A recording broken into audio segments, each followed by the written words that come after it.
someone that you guys pretty much recognize, another member of the Gun Squad. We're talking about Nationwide Wise Guy.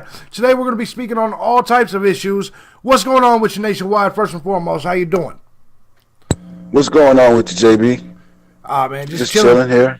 Just got done drinking some of that good eggnog that a neighbor had for me. So yeah, I'm good. Oh yeah, I can't do eggnog. I ain't never drank it. Mess my stomach up. Yeah, I ain't never drank it before in my life until right now. Anyway, That's some good shit. It is what it is. All right, now there's several topics we're going to speak on here today. For you guys that don't know Nationwide, he's a longtime follower of the channel. He's also a member of Soto Nation. For y'all out there in Soto Nation, this dude has been around for a while. Today we're here to do today experiences as a male. You guys know I'm someone who is against feminism. You guys know I'm someone that is very much for men's rights. It's something I speak on not only the Red Pill Mindframe channel, which this video will probably later also go on, but also here on this channel. Nationwide, like many other men in his life, has kind of faced the consequences of a gynocentric society, a society that panders to women and lets them engage in hypergamy and things of that nature. So we are going to speak on many of these topics here today.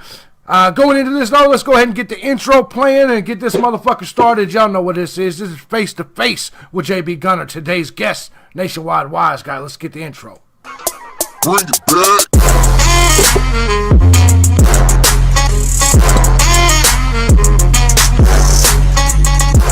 All right, and we are back. So, first and foremost, let me go ahead and start this. Nationwide, man, I know it's December, Christmas is coming up. I'm sure your schedule's busy, but I gotta ask you, man, how's things going at home? How's things going in life? Let's get into that before we get to speaking on all the other things. How you doing, my friend? Oh, everything's good. Just got done Christmas shopping for the kids. Just running around doing the chaos. Yeah. It's the chaos season. Absolutely. And you guys, considering I had 3 birthdays in like 4 weeks. Jesus Christ, man. Jesus Christ. That's a lot. Yep. Now, obviously, Christmas coming up, this man talks about obviously the fact that he has kids and that he's been doing Christmas shopping for them. Nationwide, let me ask you, if you don't mind me asking, how many kids do you have? I have 3 kids, sir. All right. And all 3 of them are in your life? Well, I have a total of 5 kids, but I have 3 of them who live with me, yes. Right. Okay. And see, for men in general, we have this stigma, this thing that, especially the women's, they like to say that we don't step up, we don't take care of our kids. Yeah, especially there's a lot of that within the black community, a lot of stigma that black men don't take care of their kids. And here I am talking to a gentleman right now that's running around shopping, doing Christmas shopping, and 3 of his 5 kids live with him. Let me ask you first before we even get into that. Anything else? What do you think about that stigma that it seems that women have put on you as not just a male, but a black male? I think it's funny. The reason why I think it's funny is because, I sit around here and I was thinking that they were right at first. Right. But then the longer I was a single father, I saw more black men who had their kids. And it's funny because you'll see more black men with their kids, or the grandparents have the kids. Right. I don't really see the mothers too active. Right. It's just a little terrifying. Keep that. Well, and that's because that's what women do, right? In a lot of situations, especially within your own community, when you see a black woman and it's a story about her being a mother, typically what you will see is a situation where she's assaulted them or murdered them. I do stories on it every single day, and right. But yet, for some reason, the black man, you and men in general, right? We all got this bad rep as people that don't take care of our children. Why do you think that is? Is it because it's more profitable to the women in society for us to be deemed the bad guy? Just curious. Well, I think we're deemed the bad guy because of the simple fact that chivalry is dead and women killed it. Yeah. The reason why I say women killed it is because, this is a point that I don't hear a lot of people say. No matter what you do for women now today, yeah, it's not anything that you can do out of the kindness of your heart. Everything that a man does today is expected. Yeah. You're expected to take care of this woman's kids instead of understanding that this man doesn't have to. You're expected to deal with the bullshit and the drama that they bring into the relationship when all they have to do is let go of it. When you're supposed to let go of everything you're supposed to let go of your baggage. You're not supposed to bring any baggage into the relationship, but she gets to bring baby daddy. Baby daddies. She gets to bring all kinds of different things into it. So at the end of the day, we're always going to be the bad guy because they're always seeing us as the bad guy, whether we're baby daddy or just the boyfriend. No, and I agree. And there's somewhat of a sense of entitlement. And a lot of times people will hear me say it's because we live in a gynocentric society, which is essentially a society that panders to women. It's a society that puts pussy and everything attached to that pussy on a pedestal.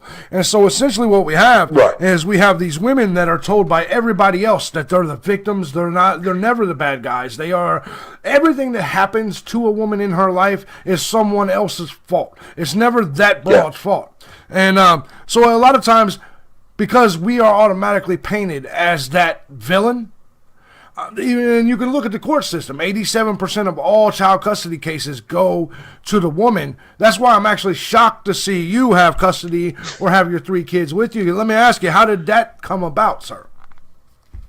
Well, the hardest part of getting my kids was, let me start from the beginning. When I was 19 years old, I had graduated high school, and, I was, out there doing the dumb thing. I got my girl pregnant, and she told me that she was pregnant. The first thing I did was, I went home and I self-reflected. I decided, either I'm going into the military like the rest of my, because I'm 3rd generation, 4th generation military, out there doing the dumb thing. Went home and I or go to jail. Mm-hmm. And if I went to jail or death, I wasn't going to be there for my kids. So I decided to go to the military. Right. Later on, thank you, by the way. Yes. Later on, I went to basic training, came back. When I came back, found out that, the girl that, my baby mama, she was pregnant by my best friend. She had a kid by my best friend while I was gone. So when I come back, your baby mother?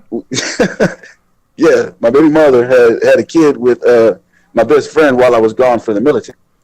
Oh, let's stop there because I got to ask you, what was her excuse for that? I ain't gonna let that shit slide. She didn't have one. She didn't have one. I knew you weren't gonna let it slide. That's why I tried to, ease past it. Right, were y'all ever cool again after that? She never gave you any kind of any kind of answer. Were y'all together when you left?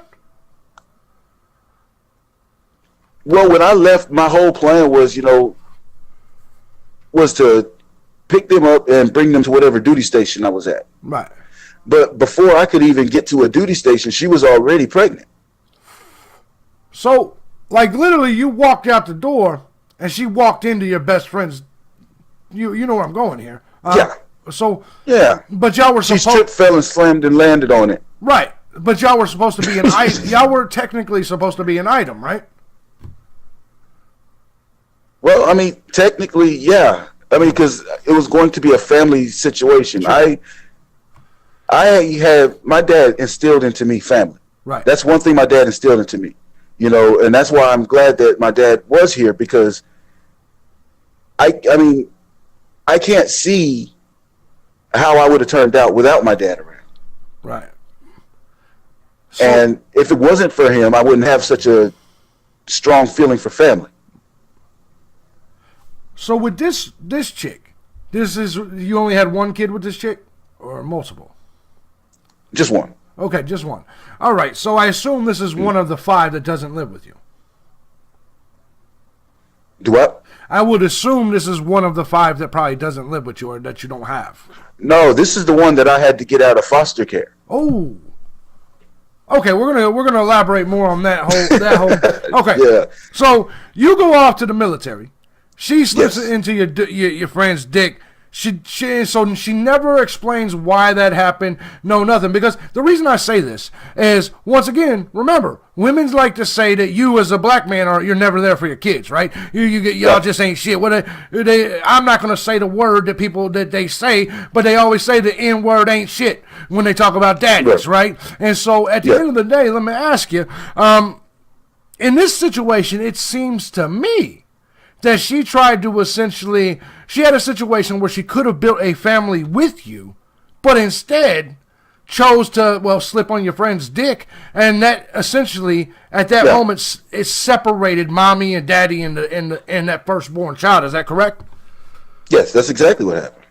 So, but I'm sure when she talks to her friends, she's like, "Oh, he ain't shit." Oh, she did. Oh yeah, I'm the worst. I'm the worst. Yeah. That's crazy. This crazy story. So that's how they got my daughter away from me in the first place. She played me out to be this evil person. I mean, she's called the police on me. She's called CPS on me. She's called in the state of Texas, they have this thing called First Step, right, for battered women. Oh hell no! She's gone there. She went there, and I mean, she's tried to get me for all kinds of things. But see, here's the funny thing about it: the girl that worked at First Step, the admittance counselor, she was actually a friend of my brother and actually knew who I was. Okay. So because the first thing that they're supposed to do is call the police and file a report. Well, when they called the police, right. She told the police she knows who I am, this, that, and the third, whatever, whatnot. It's out of character. I mean, it didn't go against. I mean, it didn't help me, but it did go towards like a character witness. So when you came back from the military, and I assume by then she had was at least pregnant, right?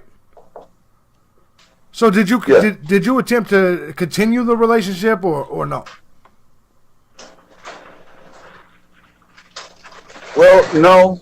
Once she got pregnant with the other child, it was done. It was over with. I mean, because I don't screw people over, so I don't expect them to screw me over. Right. You know, I'm the type of person, I don't like liars. I mean, I don't like liars because a liar. I'm sorry, that's my door. No. I don't like liars because I'm not going to lie to you. I'm not real good at it. When I get to lying, I get nervous and I start to stutter. Right. So when it comes to other people, I don't like liars lying to me because you are basically telling me you can tell me anything to my face and I have to believe it. No, that's why I don't like liars. No, I agree with you completely, especially in regards to relationships, people that you're supposed to trust, things of that nature. All right, so you guys had kind of went your separate ways. Did all that police stuff happen after that? No, all that police stuff happened like right before I left. Yeah. It was like, I mean, she was actually trying to stop me from going to the military. She was really actually, I mean, she had gone to my recruiter. She had gone to everybody. She was literally trying to stop me from leaving. Jesus. And I didn't understand because, you know, I'm doing this to better not just me, but do something for my daughter. Right. Because if it wasn't for me doing this, I would be running the streets. Right. And it's like she wanted me there and doing that instead of doing better. Instead of going to the military, if you would have sagged your pants real low, got some gold teeth, and started selling rock, you would have been fine. She would have been happy with you. Then she probably wouldn't have fucked your best friend. Is that right? I'm pretty sure that's what it was because that's what he was doing. Oh, hell. Oh, hell. And we always talk about this. We always talk about this, how they here we got the good guy, nice guy, going off to the military to fight for our country, good guy, and not for her, she'd rather have the thug. Is that an accurate statement? That's dead on. Goddamn shame. But I will say, okay, so we get through that thing. You go to the military, you come back, this broad's pregnant by another kid. Now, did she immediately let you see the kid, or was the kid how did the kid end up in your possession? Well, see, what happened is when I came back, she tried to tell me that the kid was mine. You know, I already knew it wasn't. But then what ended up happening is a friend of mine told me, you know, that's not your kid. You know, that's so and so's kid. Right. And from there, I was just like, okay. And I really don't know. I just know that at the end of the day, I loved my daughter to the point to where when CPS came and took my daughter out of the mother's custody, right, I went and adopted her sister, my best friend's daughter. I went and adopted her so that I could get my daughter and keep her with her sister. Right. So that's how I got custody of both of them. But the way I lost them was, Before you go there, let me ask Okay. you, how did she lose custody? She dirty house. Oh, okay. Um, One of them types. she was just the usual BT. Right. Okay. Because I'll tell you off top, I used to be the Ed series. I used to. I kind of still So am. I mean, I'm just a whiter version. Right. Like I'm a Madden King, right? Like literally I right now. got a couple of wires still in there. Yeah. Ain't that a bitch? Anyway. All right. So she lost it. You got him. So tell me the rest of the story with this one. Well, what ended up happening there is, I had the kids in my possession. Well, first off is, I would go up to the CPS office, every day, find out what I had to do to get my daughter. Yeah. They were supposed to be working with me. They wouldn't work with me. They wouldn't tell me what I need. All they did is told me what I needed to do. And half of the stuff I couldn't do on my own. I had to go through one of their programs. Right. I signed myself up for parenting classes. I went and got myself a job. I went and did everything that I was supposed to do. I was disabled and went and found me a job. Man. I did everything that I could to get my daughter back. And it was weird because they were here one day and then they just came in and said, we're going to place the kids because they lost the paperwork for my adoption for the youngest daughter. Right. Coincidentally, they lost that. So what they did is they wanted to keep the kids together. So not only did they pull my daughter, but not only did they pull my daughter's sister, but then they took my daughter saying they wanted to keep the kids together. Right. I didn't understand that because I'm the dad. Right. And they took them from me to put them into foster care. Damn. So you're the dad. There's no real issues they have against you. They're just like, no, we just don't know if you're the right guy to take care of the kids. Is that right? What it was is it was a conflict of interest. The girl that I was dating at the time used to beat up my CPS caseworker when they were in high school. It was a conflict of interest. Right. And so, oh, damn. All right. So, damn. All right. So how did that finish up? How did that finalize? Well, that just finalized, 8 years later. My daughter, I talked to my daughter 7 years later. 8 years later, my daughter was being moved around again. Damn. She called me. She said she wanted to come home. I got on the phone with an attorney. Right. And my daughter was home in 2 weeks. Man. He got on the ball. He got on the roll. And I mean, if you don't mind, I'd love to shout him out. If y'all live in the state of Texas, go see Robert Massey. He's an excellent attorney. Excellent. Hell yeah, man. And I'll tell you what, in the link in the description box, I'm going to go ahead and I'm going to find his number, find his contact information. We're going to put it down there. So if y'all are in Texas, hit him up. Now, I will say this. I mean, obviously, it's good to hear that story. There's a lot of years lost there, though, man. What would you blame on those lost years? Would you blame the broad? Would you blame the system? I mean, really, what would you blame?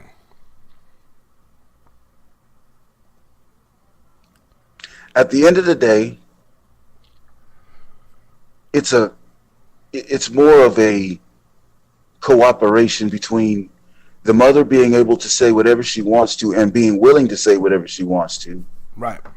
And for me, the system, the government, in which allows her to do that, because everything at that point in time, everything she said about me was pretty much written in gold. Right. She could say no wrong, she could do no wrong, and everything I said was pretty much bullshit. I could prove that, whatever she was doing was wrong, but they didn't want to hear from me. They wanted to hear from her. Right. That's part of that whole gynocentrism thing I talk about, where it's just the entire society is built to pander to women. And it's really odd because they talk so much about it being a patriarchy, right? They always say that the society panders to men, and it couldn't be farther from the truth, at least not when it comes to family courts or the legal system involving kids or wives or any of that shit, right? So you're kind of the prime example of that, but you obviously kept fighting, kept doing it. Now, obviously, you have had other kids. Would you care to share Yes. some of your experiences with those? Well, I have a son. He lives with his mother. They live in Ohio. She's a wonderful woman. I mean, she's one of those rare black women. Really? I screwed that up. And the reason why I say I screwed that up is because I married that. She was a beautiful woman. And the reason why I say I screwed that up is because one thing that men need to understand is what you did to get that woman is the same thing you got to do to keep that woman. Right. And I didn't do that. And that's how I lost her.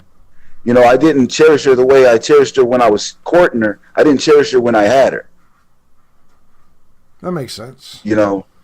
So that's how and I know I was to blame for that for the most part.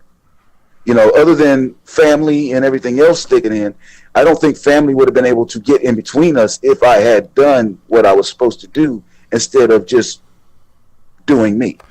Now, is that what happened? Family got between you? Family got in there, but again, it was. And I know a lot was me because I see where I went wrong. Right. Weekends going clubbing. Yeah.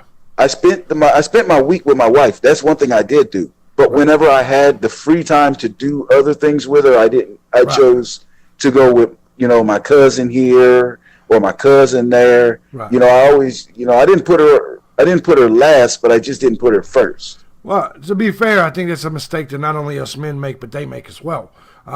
Yes, that is true. And that's why any type of relationship I've ever been in, I'm extremely dominant, and it's to the point where I'm like, no. In fact, back in 2012 on the talk show, motherfuckers saw the way I was, and really what it was is there's no time to be going out to the club, especially if there's kids involved, things like that. Right. It's kind of a rule that I enforce, but it's also a rule I live by. So I know exactly what you're talking about, bro. I definitely get it. So that child, is it one or two? It was one child with her?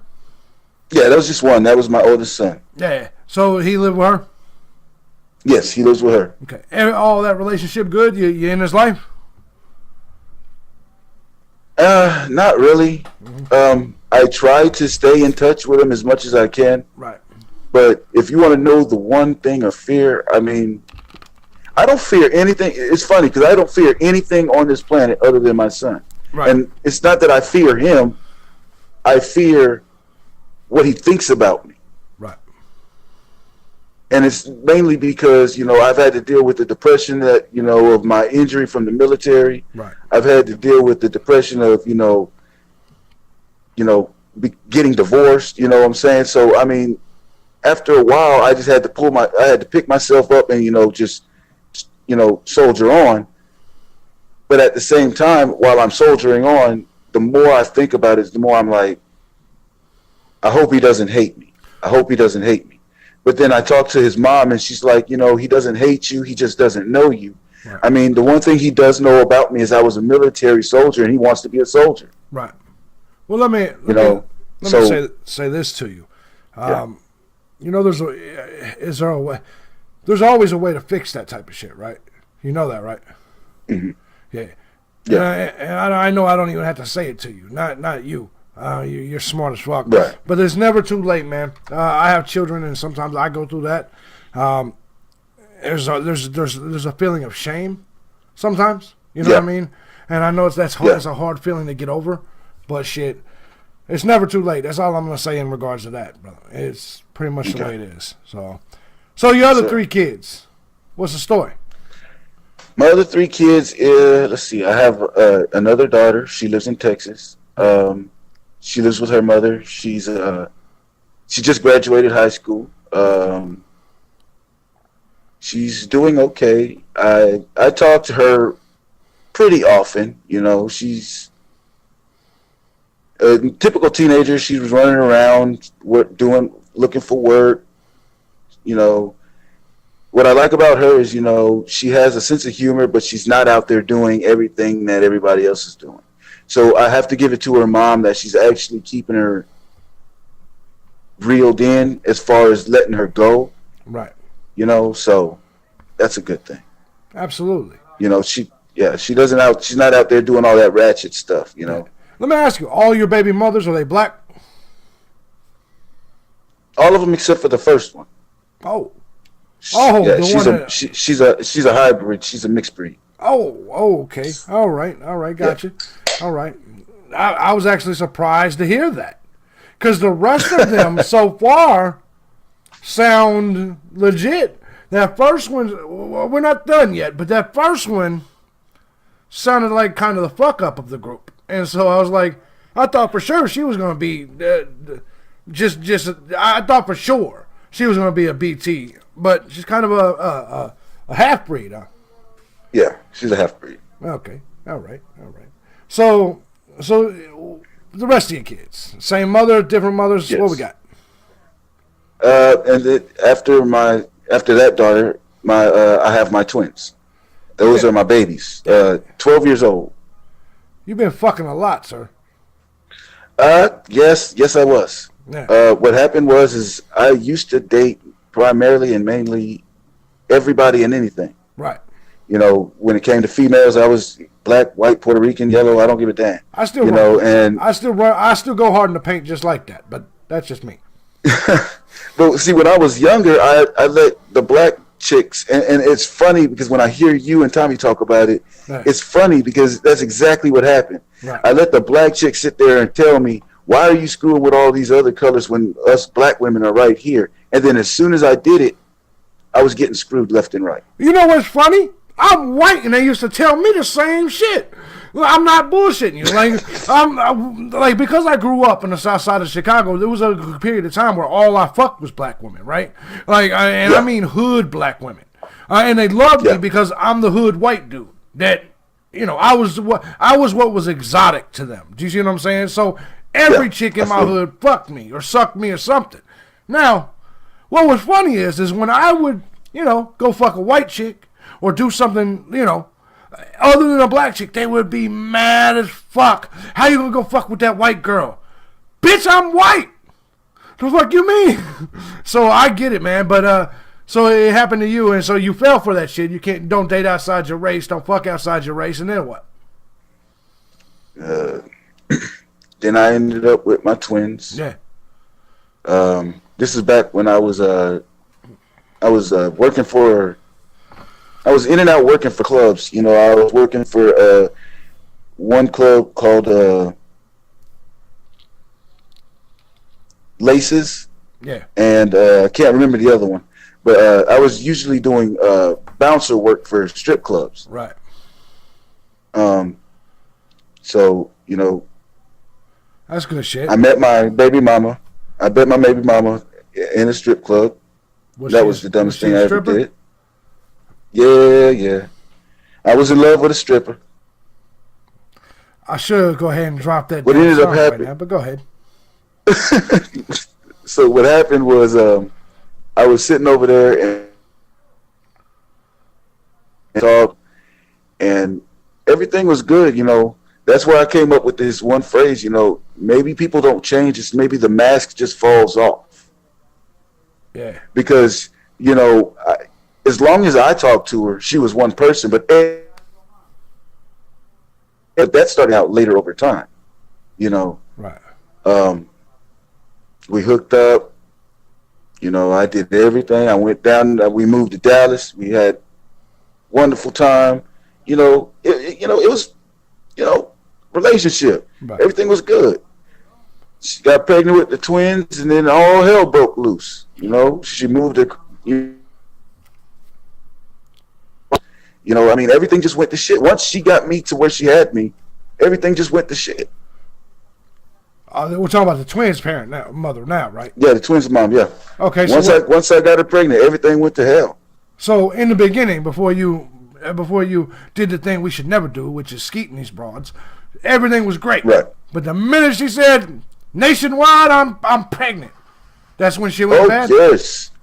Tell me what kind of things started happening. Let's see. What started happening? I helped my dad move out of state. Right. So I was gone for about 2 weeks. She got my car impounded. How'd she do that? She had her boyfriend was driving my car while I was gone and used my name. Whoa! What do you mean her boyfriend? Have an ID. So since he didn't have an ID, No. they impounded the car. No. I think I just missed part of the story. Okay, where was you? I was out of state. Okay. I was helping my dad move. So, but what do you mean her boyfriend? Wasn't you her boyfriend? Yeah, I didn't know that. That's what I thought. Oh, gee. Like I said, once I got her pregnant, everything went crazy. So while she's pregnant, while your seeds are, or was this after? No, this is while she was pregnant, right? Yeah, while she was pregnant with me, she was around screwing everybody else in the neighborhood. Oh no. So the first baby mama and then this baby mama. How many baby mamas you got? 4? I have a total of 4. Yeah, So the first 4 baby mamas. mama was a fuck up, and then the mother of the twins was a fuck up. Is that an accurate statement? Was the twins a fuck up? No, the mothers, not the twins. I know what you mean. I know what you mean. Yeah. No, I mean she was a bad person. Obviously, she was cheating on you. Yeah, she was. Yes, yeah. Yeah, she was a terrible. Yeah, that was terrible. Yeah, that's what I mean. I was about to say you better not come back and defend this broad after this shit. Anyway. Oh no, hell no. Yeah. So you come back from helping your dad move, and Right. your car got impounded because she was letting her boyfriend drive it. Is that right? He was driving my car with no. Yeah, he was driving my car with no license. They took the insurance out of the car because with the insurance was was a picture of me, Right. and so they weren't going to give up none of the information. Right. Apparently, he had warrants, Ooh. so he gave my name. And what happened is it still ended up arresting him, but they ended up impounding my car because her boyfriend was selling dope out my car while I was gone. What the fuck, man? So hold on. Well, how long was you up there helping your pops move? I was only there for like 2 weeks. Whoa! Now this And I came back 2 weeks later, and all hell broke loose. 2 weeks you was gone, and she just couldn't be without you. So here's what I've also learned. I think she couldn't be without Dick. That's what Right. I think she couldn't be Right. without. No, that is, you're exactly right. Because if you look at both scenarios, where it seems where you had bad situations, bad women, what's the common denominator? DNA. Yes, the first one you left to go to the military, do something good. The second one you went to go do something good and help your pops out. Both times you're repaid for the goodness you're trying to do with cheaters. Do you have a long history of? Let me ask you. When it comes to women, do you have a long history of having women that cheat, or is that just kind of a thing with these two? I think it was the chicks that I was choosing, really. Right. Because, I've always wanted me a good old girl.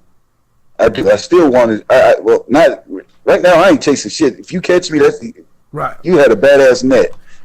But I don't have time for what their games are, because I don't really want to sit around and argue with you about how you feel and how I should feel. Right. Instead of, because that's not rational. Right. That's not rational at all. Not even close. I mean, so yeah. So the twins, okay. So you come back, she's cheated, your car's gone. Then what? So from there, I come back.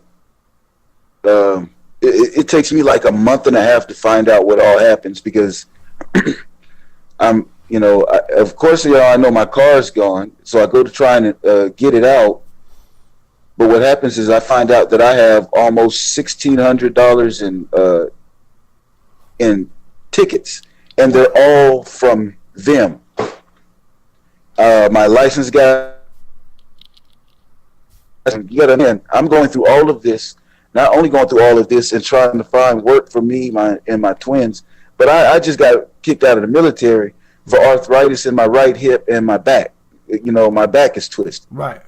So, again, I'm out here working while the military says I'm disabled, but I'm still out here trying to work because I have to do something for my kids. Right. I can't just let them do nothing. Right.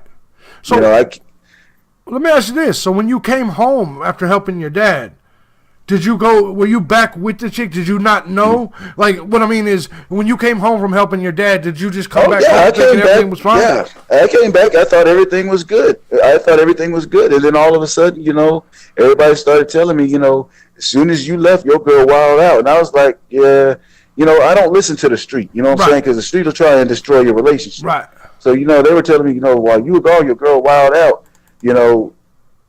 But then I started putting it together. You know, your mom is living here. Right. You know, your sister is coming over here all the time. You know, everything that they were telling me was becoming true because I would see it. Right. And then, you know, it got to the point to where, you know, she was just burning off and taking off, and she wouldn't come back for like days at a time. You know, and this was after the twins were born. After the twins were born, she did exactly what I expected her to do. She just started doing the clubbing thing. She was going out with her friends. She was doing everything. You know. Now this is the stripper, though. The one thing that I think is humorous about it is, you know, my brother can't stand her. Right. He can't stand her, and the reason why is because the day that I left with my kids, her words verbatim, because they ring in my head every time I think about this same woman. Her words verbatim was, "Oh my God, he's taking my kids. What am I ever going to do? Oh well, I'll find a way to get over it." Wow. And then she turned around and ran to her girlfriend's house, and they were at the club taking pictures that night. Now, this is the former stripper, correct? Yes. Black woman? I lost you there. I'm sorry, you must have lost me. Black woman? White woman? Black. This is a black woman, Yeah, right? black woman. Yes, yes. Hair, hat, and all that good shit? This girl is darker than me, and she expected us to have light-skinned kids. What?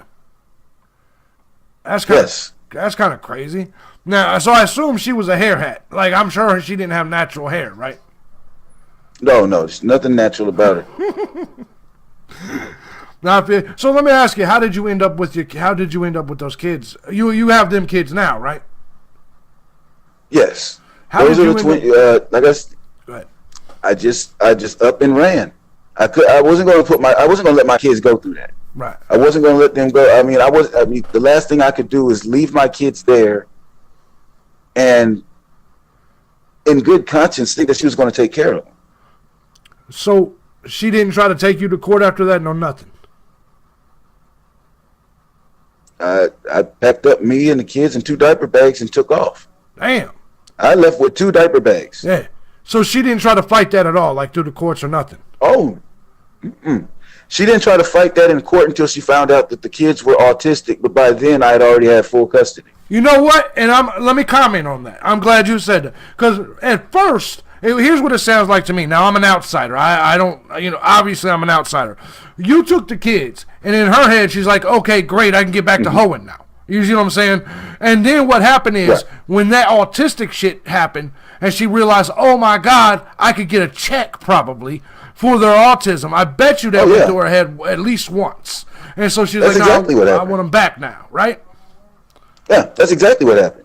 They loved him free because chicks. it was within a month of them being You broke up a little bit. I think you're roboting. You still there? Yes. You good? You're fine. Yeah, everything's good. Go ahead. All right. The last thing I heard was it was within a month.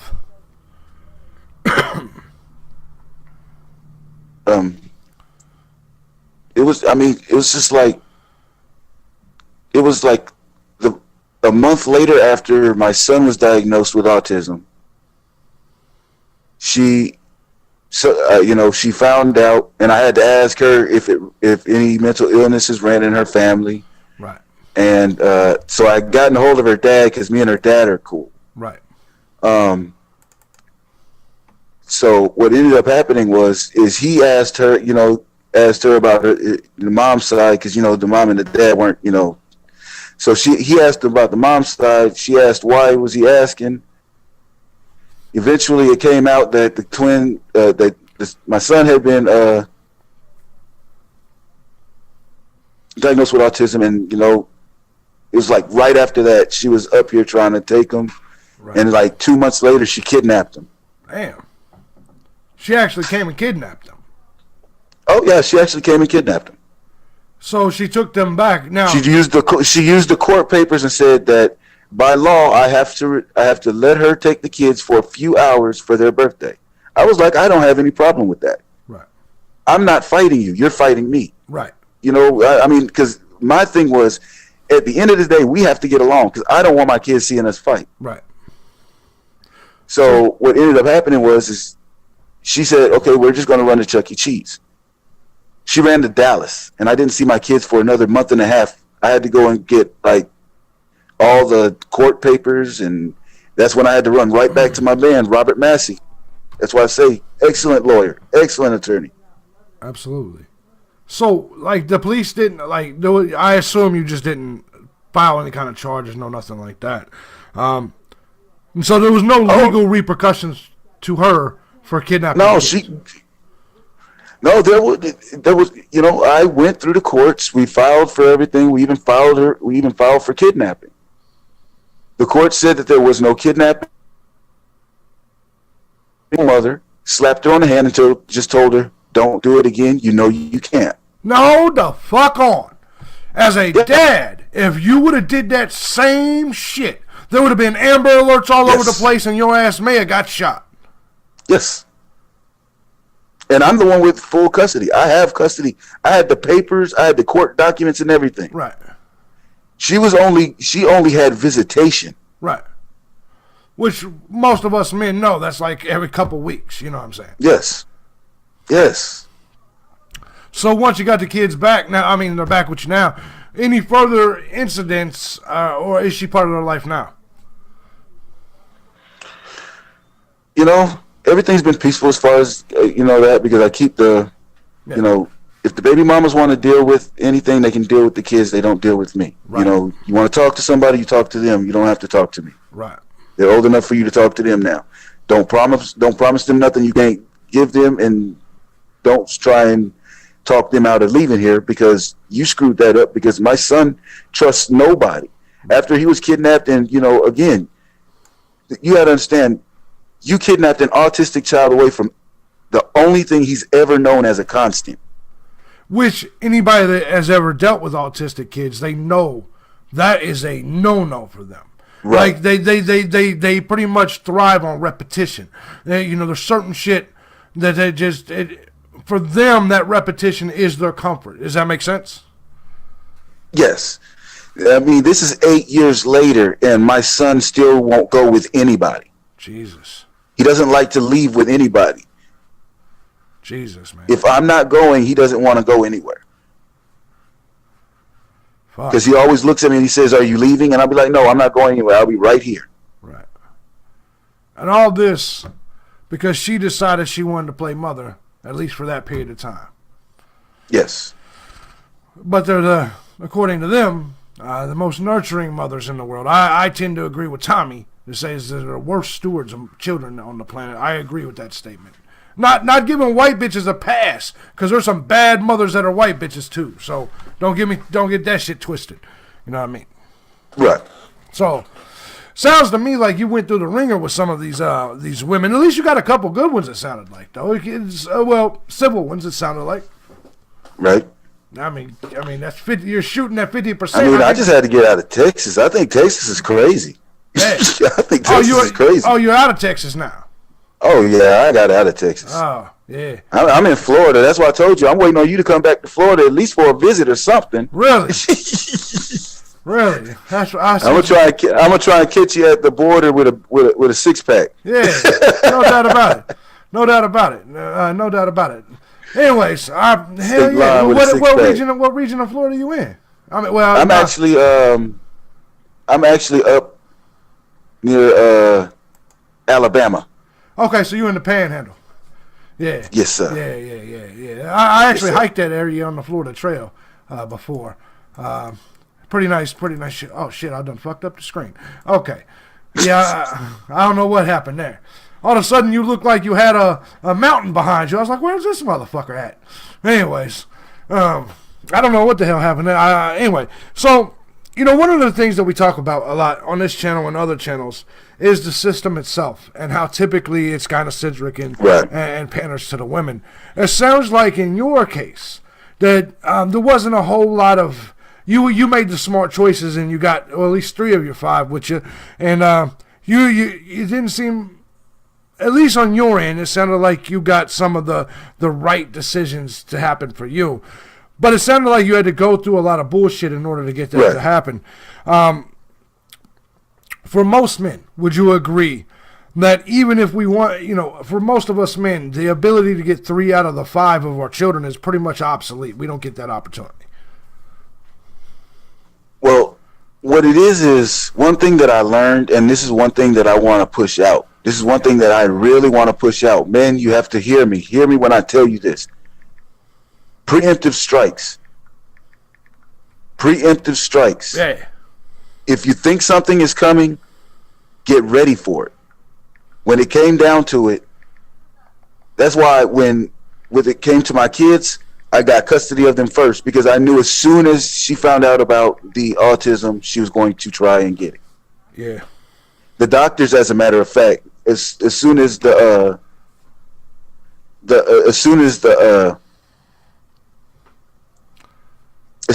doctors diagnosed my son with autism, the first thing they said is, now the first thing we need to do is establish paternity.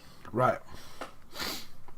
So I had the doctors pushing the fact that I needed to get my kids, stable.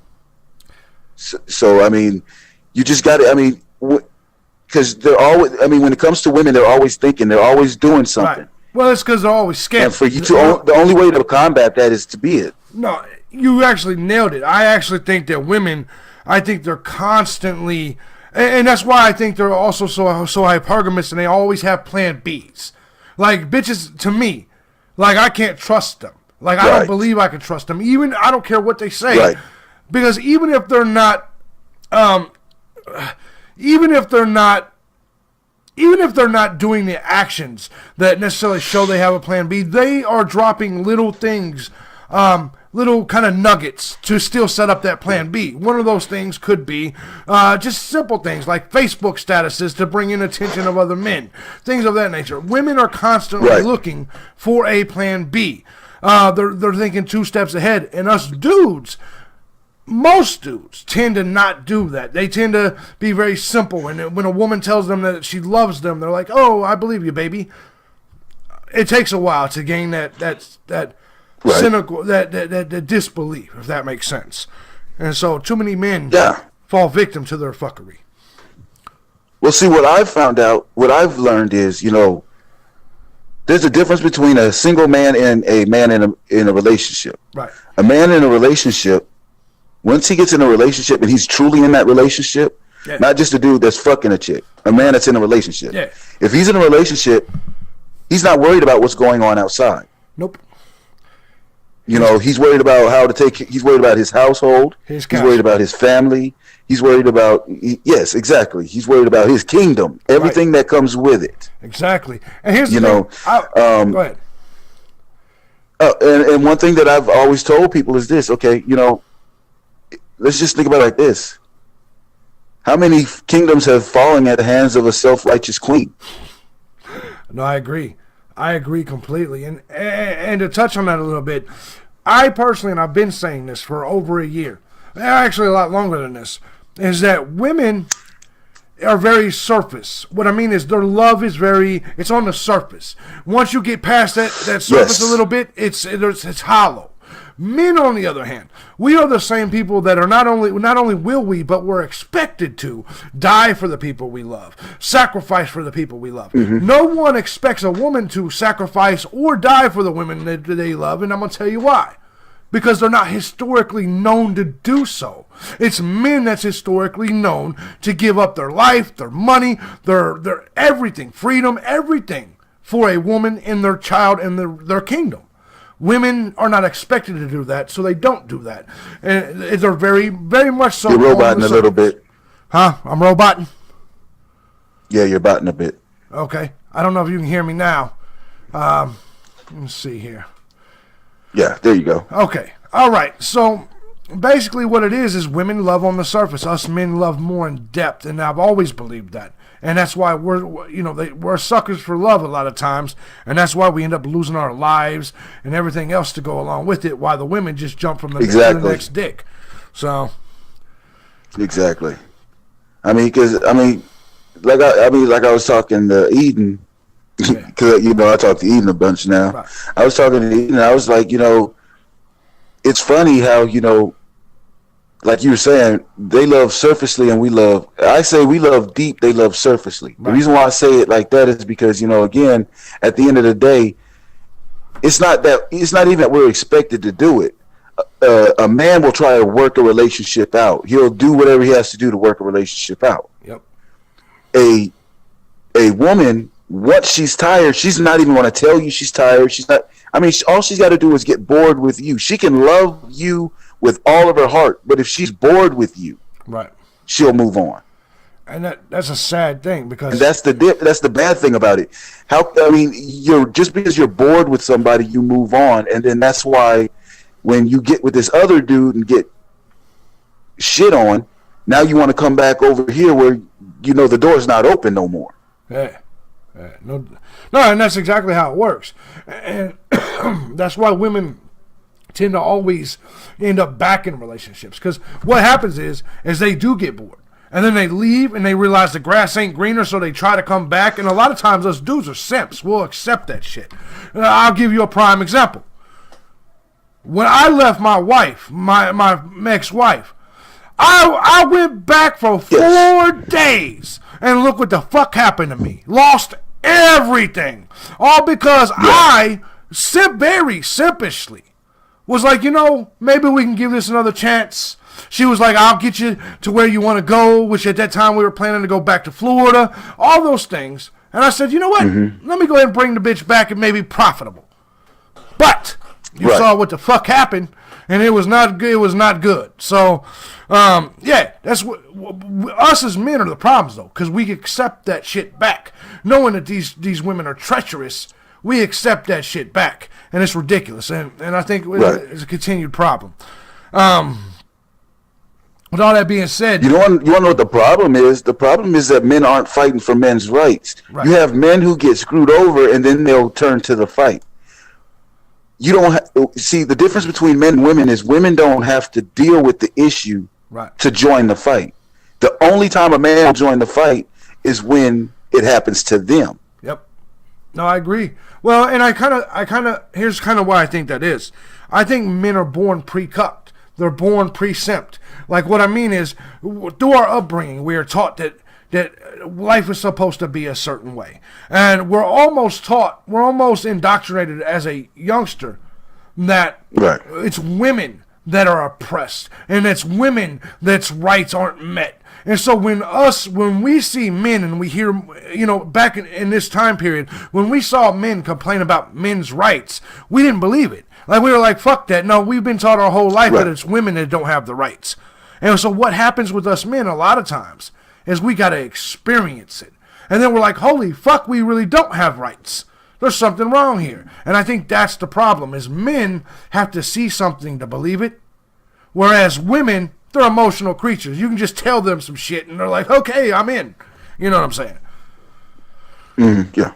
Well, a lot of times, with a woman, about it. See, I think that when it comes to this thing right here, what is the hardest thing? What is the one thing that's hardest to be and nobody wants to be nowadays, it seems like?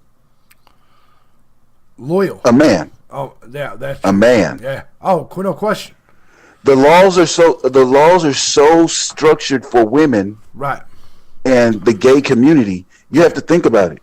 You have men who want to be women, and at the end of the day, treated like women. Yeah. You have women who want to be men, but at the end of the day, still treated like a woman. Right. You got women who want to be women, and then you got the men who want to be men, and they're if you think about it, you're stuck out all by yourself. If you're a man who wants to be a man, you're stuck by yourself, because all three of them want to be treated like ladies. Right. No, and you're right.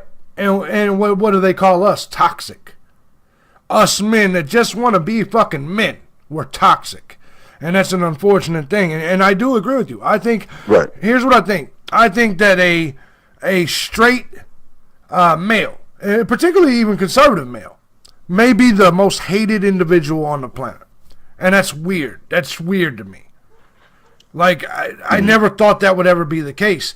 And so I think look at what Patreon's doing. You're botting out again. Okay. Can you hear me now? No. Maybe I was talking too fast. Maybe that's the issue at hand. Let's see here. Here, let me turn off the camera and then turn it back on. Let's see here. All right. Actually, I think my camera's already off. Let's see here. Can you hear me now? Am I botting still? A little bit. Okay. This is shit. Hold on just a second. It's just weird. Yeah. It's the way, it's Google. It's the way this fucking hangout shit is. It's the way this hangout shit is. Oh, here's what I'll try to get something else, so like if we do something else. Yeah. No, here's what, can you hear me now? Just curious. Can you hear me? Yeah, I can hear you. Here's what I want to do, because this interview has went a little bit. I think this is going to be part one. Because basically what we've done is we've given them the background. And I wanted them to hear the background because I wanted them to hear an example of a man, particularly in this instance, a black man, because you black men have such a bad reputation. And let me make this clear to you. That reputation about you men as black men was started not by the white man, not by white women. It was by your own black women who were telling everybody black men don't take care of the kids. It wasn't us that said that. It was them. So yes, it was black women who started it. Yes, it was. Yeah. And so what they did is they went to their white daddy, which is the government, and their government believed them and said, fuck them. You know what I mean? But most of us, we already know that's not the case. And you're the prime example. And I wanted to highlight that for people today. I wanted people to see an example of a black father in general that fought for their kids and won for the most part. I think it's an awesome thing, bro. And I know you're sitting there taking care of kids that have autism and things. And I know that's got to be a lot of hard work, bro. Yes.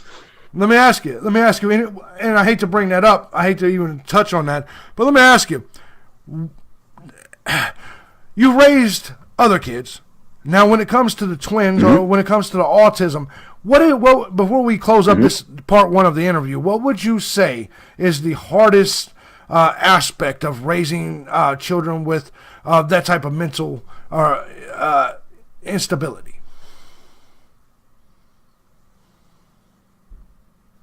What do you have to bring stability? No, I don't know if I was roboting out. I said no. What I was saying is, what is the main difference that you notice between trying to raise, let's say, mentally healthy children, in comparison to children what do I with notice autism? between autism and normal children? Yes. Yeah. Well, In terms of parenting. What I've noticed, In terms of parenting, like what is the difference in terms Go ahead. of? Maybe we're still botting out. What I was saying is in terms of parenting, in terms of what you have to do, what's the main difference? Well, I mean, parenting autism, I don't know really because I've dealt with them for 12 years. And, for me, it's kind of normal. You have to deal with OCD a lot. You have to deal with patterns. Yeah. You can't do things differently. Like my son, he won't eat food that touches. A lot of people have that hang up, but that's a part of his autism. Right. He lines all his cars up because he's into mechanics and cars and boats and stuff. Right. He lines everything up from smallest to largest. They're extremely smart because they're stuck in their head. Is what it is they're so stuck in their head sometimes they can't get out. Right. So a lot of the times they'll see a problem and they'll sit there for hours trying to figure it out, and by the time they figured it out, they've already know how to do that, they know how to do this, they know how to do that. Right. you just have to spend a lot of time with them because they have a lot of time on their hands, and you don't want them to be in their head all the time, and that's where they spend a lot of their time. Absolutely. So so when it comes to autism, that's what it is. Sweet. I kind of love that. I love that. What would you say is the biggest challenge to you as a father of children with autism? What do you think is your biggest challenge? My biggest challenge is knowing that, there are times where I can do better. And this might go with all kids, but with my kids, they're always happy. I could be at rock bottom, and I still can't understand how they're always happy. Yeah. No, I know what you mean. Yeah. Autism brings just happiness to them. It's to me, I feel like autism is damn near the natural state of humanity because you're caring. Yeah. Because they have Asperger's, which is just the minimum. Right. But, they're caring. Yeah. They'll see somebody. I saw my son. We were walking in Walmart one day, and there was a homeless guy. My son was no more than 8 years old. We were walking in Walmart, and I had just given him $10 and my daughter $10, and I was like, "Okay, this is y'all birthday money. Let's go in here. Y'all gonna buy something. We're gonna find something in here to buy." Right. On the way in, my son gave his $10 to a homeless man and said, "I don't need anything." At 8 years old. Man. That's pretty fucking awesome, man. That's pretty fucking awesome. So I feel like, and I feel like I had something to do with that. Because I feel like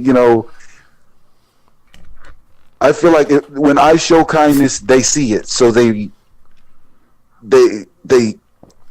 mimic it. No, I agree. I think that's exactly who they got it from. No question. And I think anyone that tried to give that credit to anybody but you would be a fool.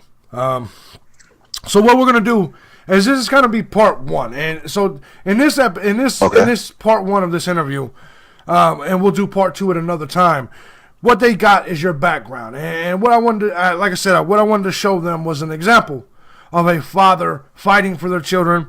But I think in the next time we sit down and talk, what I'd like to elaborate on more is what we can do in terms of maybe perhaps changing the system or fighting for it to where the system begins to recognize that men, in a lot of ways, are the ones being oppressed in terms of their children. And that's black men, white men, every type of man, especially here in America. If you're a man, you're less than in terms of being a parent. And when it comes to the system, that's the way they see it. And I think sometimes I think this needs to be talked about because there's a lot of people talking about a lack of fathers. And that's not a knock. And shout out to Tommy Sotomayor and Fatherless, America, because I do think that is something that needs talked about. But also at the same time, I think we need to speak on fathers that are there. And I think that's what I'm trying to do with this discussion with you nationwide. And I appreciate you, brother.